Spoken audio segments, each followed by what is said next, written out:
আসসালামু আলাইকুম। আজকে লাউ দিয়ে ডাল রান্না করব।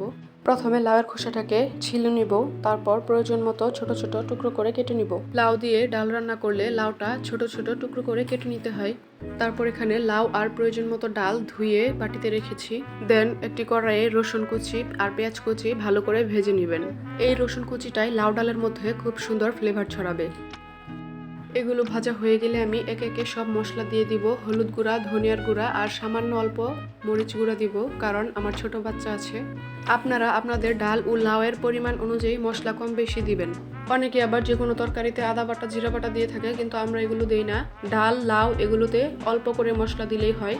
তো আপনারা আপনাদের দিকের যেসব মশলা ইউজ করেন রান্নাতে, ওইগুলো দিয়েও রান্না করতে পারেন। মশলা কষিয়ে এলে আমি প্রথমে ডালটা দিয়ে দিব। ডালটা দিয়ে অল্প একটু পানি দিয়ে ডালটা হালকা করে ফুটিয়ে নিব, বেশি ফুটানোর দরকার নেই। তারপরে এখানে লাউটাও দিয়ে দিব, আর এটার সাথে আমি কয়েকটা কাঁচামরিচও দিয়ে দিব, এতে করে সুন্দর একটা ফ্লেভার আসবে। এগুলো আমি ভালো করে নেড়েচেড়ে মিশিয়ে নিব।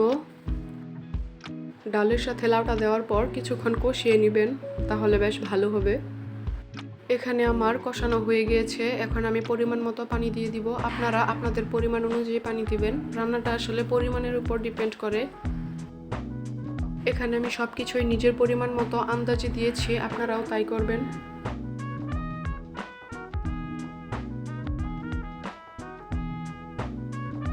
আর এখানে আমার লাউ ডাল হয়ে গেছে। আমার কাছে ধনিয়া পাতা ছিল না, আপনাদের কাছে ধনিয়া পাতা থাকলে উপর দিয়ে ছিটিয়ে দিবেন, ভালো লাগবে। আমার ভিডিওটা ভালো লাগলে আমাকে সাবস্ক্রাইব করে পাশে থাকবেন। ধন্যবাদ।